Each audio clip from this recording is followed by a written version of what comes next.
Okay, so now that we understand what line upon line, how line upon line and precept upon precept works, what we're going to do now is apply this to the mark of the beast. Can we find in the Bible where image worship or falling down to worship an image has anything to do with the mark of the beast? Because that's the principle of what the mark of the beast is about worship. So let's look at the book of Daniel chapter 3 and verse 6. It says, "And whoso falleth not down and worshippeth shall the same hour be cast into the midst of a burning fiery furnace." We can also look in Revelation chapter 13 verse 15, that says, "And he had power to give life unto the image of the beast, that the image of the beast should both speak and cause that as many as would not worship the image of the beast should be killed." So with this here we can see a situation that has to do with worship. It's not with barcodes or chips or computers called the beast, etc.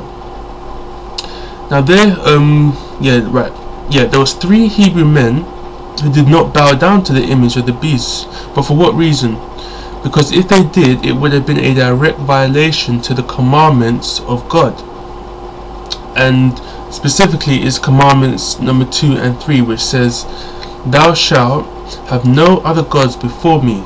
Thou shalt not make unto thee any graven image or any likeness of anything that is in the heaven above, or that is in the earth beneath, nor that is in the water under the earth.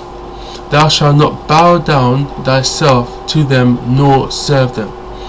Now, can line upon line, precept upon precept, prove that they kept the commandments of God? Yes, it can. This was their response to the king. It says, "If it be so, our God whom if it be so, our God whom we serve is able to deliver us from the burning fiery furnace, and he will deliver us out of thine hand, O king.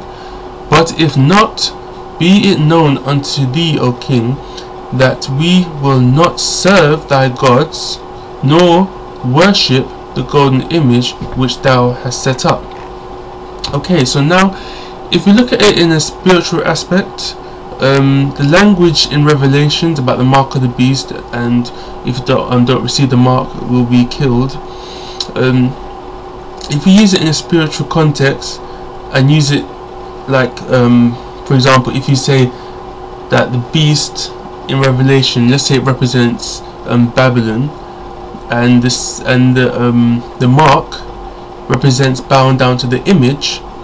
Now if you bring it to today's aspect, if you study prophecy, then it will bring you to the point that the beast today represents the papacy, and now all we need to do now is find out what the mark of the papacy is, and if it is in a direct violation of God's commandments.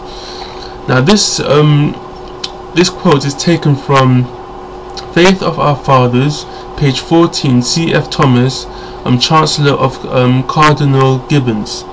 It says, "Of course, the Catholic Church claims that the change was her act, and the act is the mark of her ecclesiastical power and authority in religious matters." But let's see what it is. This is taken from the Catholic Record, September the 1st, 1923. It says, "Sunday is our mark of authority. The Church is above the Bible, and this transference of Sabbath observance is proof of that fact." Now we know in the book of Daniel, with the golden image as their mark back then, for example, was aimed against the law of God. So does this mark today, being Sunday worship, have anything to do against the law of God? And the answer is yes, it does. Exodus chapter 20 verse 8 to 11 says, "Remember the Sabbath day to keep it holy. 6 days thou shalt labor and do all thy work, but the 7th day is the Sabbath of the Lord thy God. In it thou shalt not do any work, nor thou, nor thy son, nor thy daughter, nor thy manservant, nor thy maidservant, nor thy cattle, nor thy stranger that is within thy gates.